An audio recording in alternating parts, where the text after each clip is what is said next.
So I recently interacted with someone in which they were dealing with a narcissist, a strong narcissist, in which the whole idea behind, to me, behind a narcissistic personality is that's a person with such a strong, emotionally dysregulated core that deep in their consciousness, deep in the pit of their emotion, they're feeling more like a frightened, terrified child.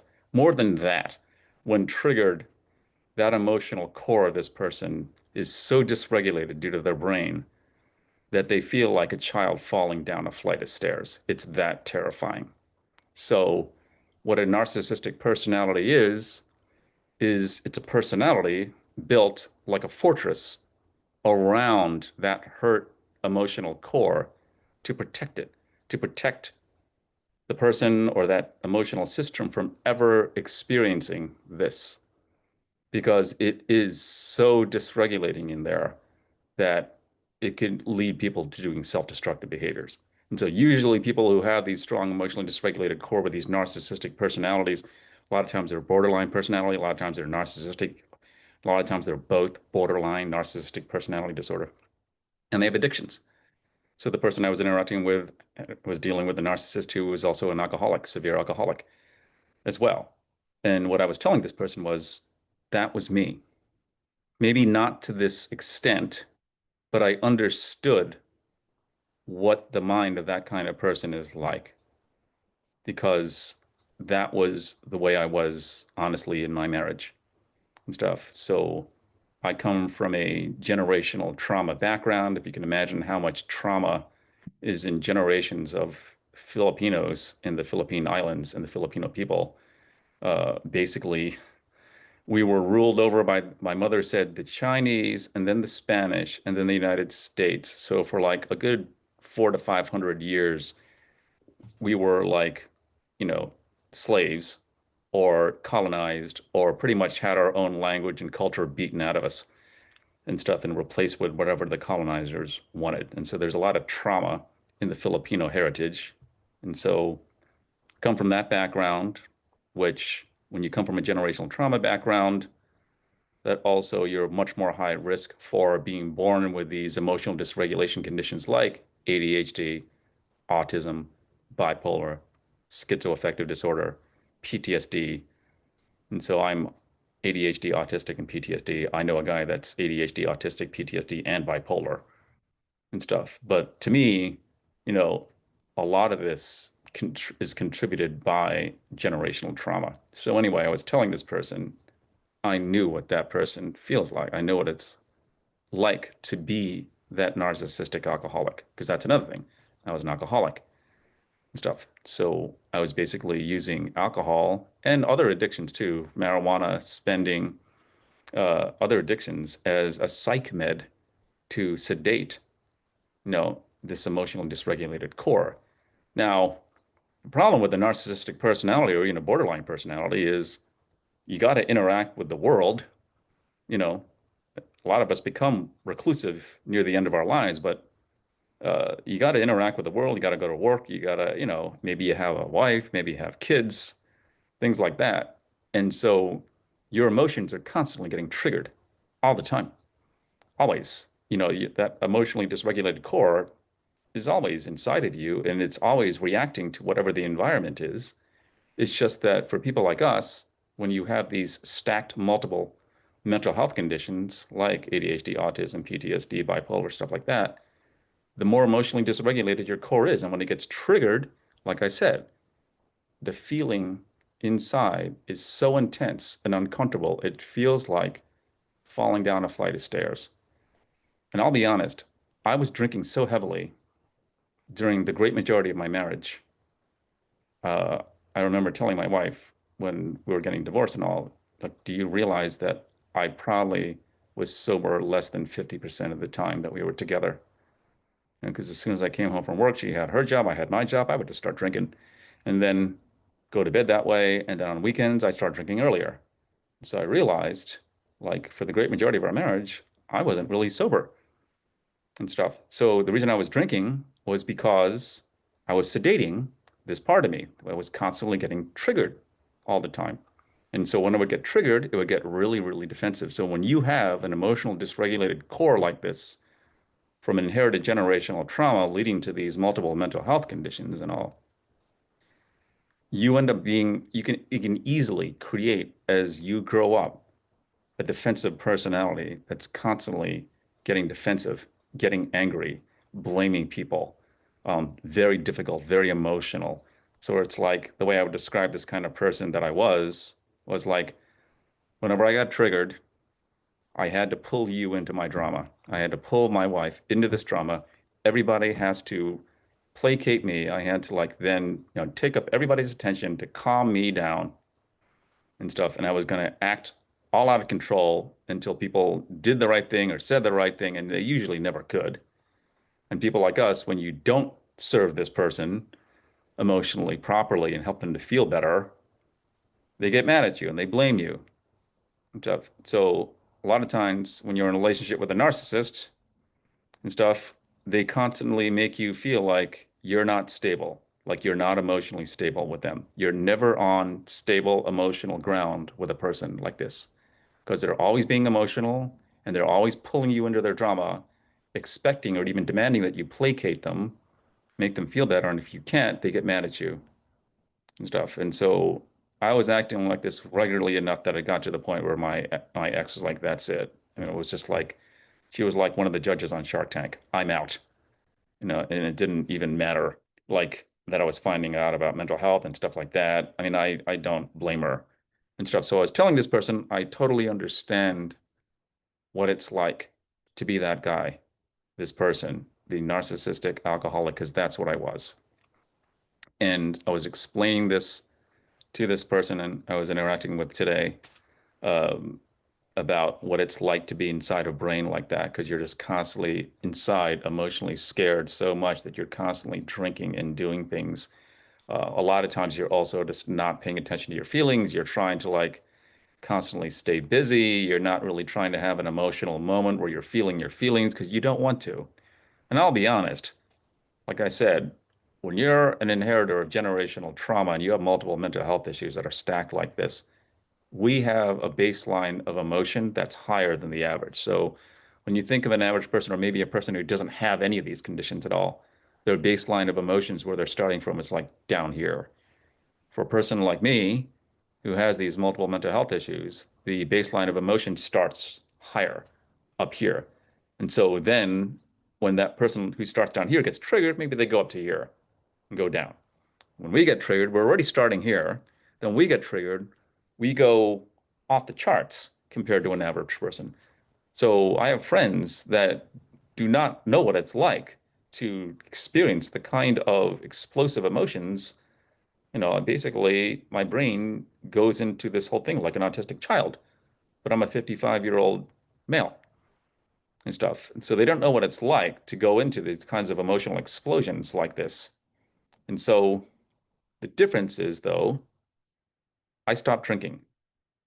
And so for years and years and years, I've been dealing with this emotional core without drinking and without doing like heavy, let's say, heavy controlled substances or marijuana, things like that. I am prescribed medication. I am prescribed psych meds. And that gives me a foundation of an emotional base, but it's not like drinking. And I don't take Xanax. I don't take Klonopin. I'm not trying to give an opinion on if you should do these kinds of medications or not. I'm just telling you what I do. Okay. So what I'm trying to say though is when I experience my emotions, they are full force. I mean, they are like, full force, feeling like an autistic child, getting triggered and having an emotional explosion and stuff. And it happens sometimes on a several times a week. But despite all that, and despite all of the horrendous thoughts that come out of that kind of emotional state, I do not want to drink. I would rather go through this than sedate myself anymore. I'm not doing it. Honestly, even if my emotions get so bad it shakes my body apart, my body flies apart, I'm not drinking because I did that for 50 years and stuff. And it didn't necessarily save my marriage, actually. So I would just rather, it's one of those, like they say in the 12 steps, would rather have my worst day sober than my best day drunk. So I'd rather do that and stuff. So the point is, though, because of all this emotional dysregulation, I had a narcissistic borderline type personality. And it's basically a personality that gets all dramatic very easily, draws people into your drama. You have to placate me, or I will manipulate you into taking care of my feelings somehow, make you feel guilty or make you feel scared or something in which you have to deal with me somehow. And if you don't deal with me the right way, then I get angry. And then after that, when I see what I've done, I get all depressed and down on myself. As you can see, it's an emotional roller coaster. And so the personality of somebody like that, they're constantly defensive. They're constantly feeling scared. They're constantly sometimes on the attack.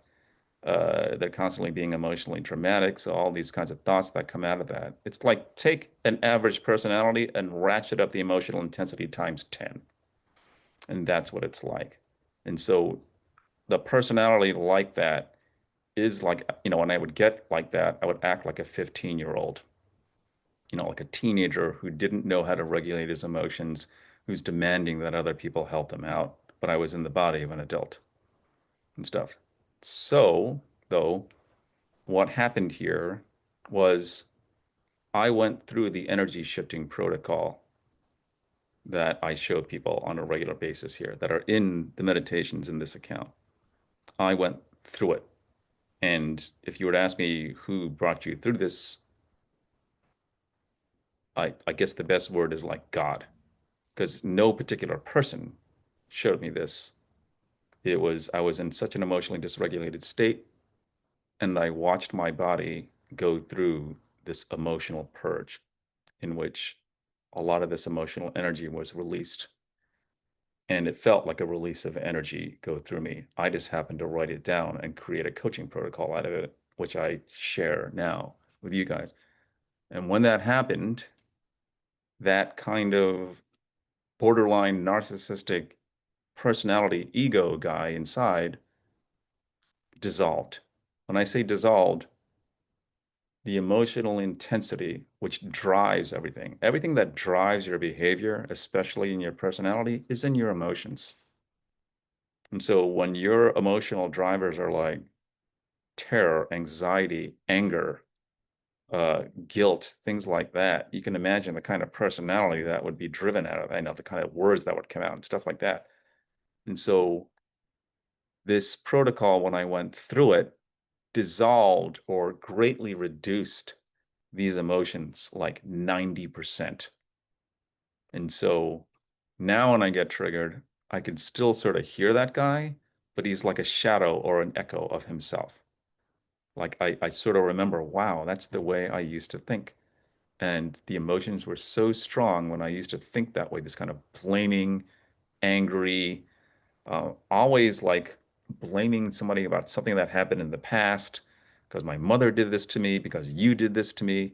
So the thoughts are still there, but the emotional intensity is like 90 to 95% reduced. And so that part of my personality just doesn't come out anymore. I can sense him or hear him in the back, but it just doesn't come out to the point where it's taking over and I'm ruining relationships again. And so some people in psychology terms, that's been called like an ego death, not a full ego death, like a partial ego death. Like the anxious, neurotic, rageful, controlling part of the personality got reduced to like 90 to 95%, especially in relationships. So now I can interact with people that would have, used to trigger me, like my ex, like my mom, to tell you the truth. I don't think she's going to be listening to this, like my mom and stuff. And now, like, very little comes up inside me. In the past, a lot of emotion would get triggered, and I'd get angry, and all these words would start tumbling out of my mouth. Now, when they say something, or especially my mother, when they say things, my body just sort of sits there. If there's any emotion, it's a little like it's like a blip. So my emotions, if you look at it in terms of like waves in the ocean, my emotions used to be like this, like rocking up and down, like a hurricane swell. And now they're like this and stuff. So I just wanted to talk about that, like, the way my personality used to be, having that ego death because of this thing that happened to me that I turned into this coaching protocol. Um, but I also want to say, though, it doesn't get rid of your emotions and it doesn't get rid of the way your brain was designed. My brain is still an autism brain. It's still an ADHD brain. It's still a PTSD brain. This body does still get triggered. So the emotions are there. They're just more like this rather than this. Because what's gone is all of that egoic thinking and all of that self-talk of that borderline narcissistic ego guy in there that would just get triggered and then just go off on people. That's what's gone. All the emotion behind that part of my personality is gone. So even though my brain gets triggered, so I still have emotions. So I just dropped my daughter off at college. I'm divorced. We've been living, I sort of, she loves that show, The Gilmore Girls. I don't know if anybody's ever watched that before. Yes, I'm sorry. I'm not looking at the comments. I'm really sorry. When it dissolved, what did you fill it with instead? The best that I could say is nothing, like peace. It's been emptiness.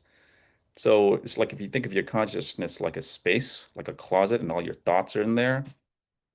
And so when that all that egoic thought dissolved, what was left was just the space of the consciousness, which I guess you could say feels like peace. It feels like this noticeable, energetic presence of space or peace, which is why some people have had spiritual awakenings. They say it's like emptiness. It feels like emptiness in there. Hope that answers your question.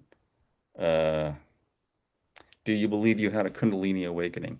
Yes, I did. I do actually. I didn't know what one. I've heard of that term before, but I didn't know what it was.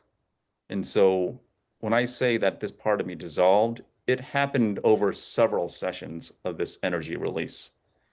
And sometimes the emotional release was so strong, it did not feel like any particular emotion. It felt like an energetic whoosh was coming up from the base of my spine all the way up, feeling like it was coming out of the top of my head. And so at the time when it was the most intense, I went into like a half lotus meditative position and the energy started to come up. And I swear to God, it caused my body to get locked into this position. My muscles were all tense. My hands were shaking. I remember my head was looking up and I was shaking as all of this emotion was coming up. And I was stuck. You could say stuck like that for like an hour. I could not break out of this emotional energy release. It was, and what I also didn't realize was it was energetically, physically fatiguing to the body. So when it was done, I thought it was just a really intense meditation and I didn't really bother to rest or hydrate. And then I got sick. And so if you ever go through something like this, think of it like a deep tissue massage, but for your trapped emotions. And so when I do this protocol with somebody and they report strong rushes of emotion coming up, I tell them, rest, relax tonight. Don't do anything, if you can, don't do anything that's triggering and drink a lot of water, hydrate and stuff because your body just spent a lot of energy. You don't might not even realize it. So mine, I didn't even realize it. So I did feel like I had like a Kundalini awakening. Yeah, Dr. Gabaramanti speaks on this whole generational trauma stuff. So so another word you can call it, this emptiness or this space is love. It's so when it feels really, really intense, like so when the energy of this emptiness or this peace feels like I can feel it in the background, it's like 10%, it feels like peace or it feels like space. When the energetic intensity of it goes up, say 50 to 75%. I'm just picking arbitrary quantifying percentages here. But when it goes up pretty high, it feels like love. It feels like you just want to embrace everything. It feels like the feeling is inside is like you can embrace. That's like the way you might feel when you're in nature and you want to hug a tree. You feel something, or if you're around your dog that you love and you just want to hug it, or your daughter or something like that, you just feel like hugging things. You just want to embrace everything. So and when I say everything, I mean everything. I mean, like when you feel that kind of bliss, political affiliations go away, religious affiliations go away, you know, like I said, like anything like past stories of people victimizing you, if they're in front of you, they go away because you just feel this blissful, intense love, which is why, this feeling has also been called unconditional love because it is unconditional. It just wants to embrace for the sake of embracing. So, yes, you could say it's when it feels really strong, it's love. When it feels even stronger than that, when it feels really stronger than that, it it it feels like you're actually out of body and that you're floating. I haven't had too many experiences like that, but when I have, it's basically that feeling of blissful, unconditional love times 50, and then it just feels like you're just floating. You don't even feel your body anymore. Um, so I would strongly suggest to not really pay attention too much to the experiences because you can get really caught up in feeling this bliss all the time. So like I said, this body is an alcoholic. It's an addict body. If I do anything that stimulates the dopamine in there, I'm doing it a lot, which is why, I guess you could say I've replaced the addictions with like my record collection back there or my espresso machine or something like that. But I try not, try to keep that in control and stuff like that. So I have an addict body. And so when I first started feeling this bliss, I was addicted to that. I thought that was the point. And so I was in this bliss for like months, like every single day from the wake time I woke up to the time I went to bed for like 3 to 6 months. I was like this when it first happened to me and I felt this bliss. And I thought that was the whole point. And so I got addicted to it until I was working with a spiritual teacher and she said, that's not the point. No, the point is that you feel all your feelings. So this is what I want to get back to. Sorry, the ADHD. So I moved my daughter into college and all, single parent, divorced, you know, multiple stacked mental health issues and stuff. Now I'm in this kind of not just empty nest situation, I'm in this kind of divorced empty nest situation. And me and my daughter, in my opinion, we're sort of living like the Gilmore Girls because I'm the one like I was like the immature ADHD type dad in the show. It's a mother, but I was acting like Lorelai from the Gilmore Girls and stuff like that. So we had this, I felt a really nice relationship and all. Now it's, she's in college now. I want her to do well. She's several states away. I really want her to succeed. I'm really happy for her. But the emotions, that's my point. The emotions that came out were really, really intense. So when you do this kind of work and your ego starts to dissolve, that controlling, anxious, neurotic part of your personality starts to dissolve. When the emotions come up, people say, and it's same here, you feel your emotions a lot more strongly. Let me see if somebody asks a question. Is it something you can press on and off? How do you lean into it? So the easiest way to, I guess you could say, yes, you can press it on and off. It's always there.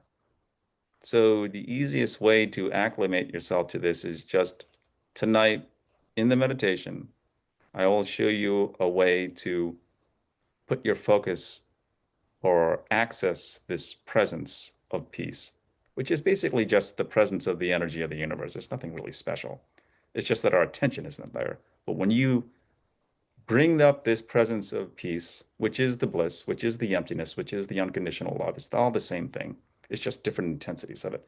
When you bring it up, stay there as much as you can throughout your day. If any emotions come up, and it will over time cause emotions to come up, any kind of unresolved anxieties, angers, depressions, it'll come up. And so if you yourself have mental health issues that have all these emotions coming out and they're very intense like me, don't just do this. I would strongly suggest, I tackle this thing holistically. Work with mental health providers, psychiatry, therapy. I work with an autism therapist. I have a support group. I do meditation, do my best with the diet, sleep, exercise thing. Um, and the biggest thing is just, this is my focus. Like autistic people can be really hyper focused on certain topics. This is for me, my one of my hyper focused topics is this one, is my spirituality, meditation, and drug addiction recovery stuff. So this is why I'm a coach and I talk about this stuff all the time. Anyway, so you access this and you just stay there. If emotions come up, you bring them up, you allow them to come up, no matter how intense they are. And don't go with the mind. Your mind does not like feeling unresolved emotions because they can be too intense for it to handle. It doesn't like it. And so it will try to pull you from feeling an emotion by honestly doing an addiction, even just something as simple as distracting yourself on the phone, reminding you of an email that you have to write, and all of a sudden you're distracted yourself. Or it might do something like you're not doing this right and put you down and criticize you. It just, all it's trying to do is not feel certain things. So don't go with the mind. So those are the three things. So you do that, you can, like, so as I'm talking right now, I sense it. And sometimes I'm talking to somebody, I'm in my personality, and other times I sense the oneness. It doesn't really matter. Like within a blink of an eye, it's just that it is all over, and you access it enough, it just starts presenting itself without you even trying to access it. And eventually, then you do realize it is everything. It's not just energy that's in the air. It is the molecules of the air. It is the molecules of your phone, of your laptop, I'm looking at a house plant right now, of my dog that's on the floor. It's everything. It is because it's the energy of the universe. That's all you're accessing and stuff. And so, we'll start this meditation. It's around, yeah, it's past 9:30. I've gone halfway into this. I don't see any other questions in here. Yeah. So we're going to start this meditation now. That was my little talk about, me being a narcissist and how I went through this whole shift and was like a Kundalini awakening, ended up with this ego death kind of thing. And now I do this kind of protocol, which people do say they've had similar kinds of shifts, even this kind of Kundalini ego death thing. Once in a while, I'll get that from doing this protocol. A lot of it is designed to just resolve some specific core emotions like guilt, like shame, self-loathing, primal fear, overwhelming sadness, things like that. Um, and so I talked about that. And then I talk about, like, again, the purpose of this work, though, is I don't want anybody to think this is about not feeling your emotions. It's actually quite the opposite of it. What it is when you start to dissolve your ego, and your ego starts to dissolve by doing this kind of work and all, you feel your emotions stronger. And so this body is ADHD, autistic, and PTSD. So you can imagine what it was like dropping my daughter off and coming back to an empty house that I've lived in and stuff where I got divorced in and stuff like that. All the emotions started to come up really, really intense, and it comes up in waves and stuff. The difference is there's nothing inside that says, I just want to drink. I just want to get away and don't deal with this and just distract myself. I was feeling everything and stuff and all the thoughts that came with it. In the past, I would have drank. In the past, I would have done something to distract myself and just not even dealt with this and stuff. Now it's like it's like riding a wave. You allow the wave to come up. And because there's less of an ego here, it's just a body feeling emotions, basically. Yes, it's responding to life triggers and events and stuff like that, but it's just a body feeling emotions, okay? And when you're used to feeling all your emotions, even the intense ones like this,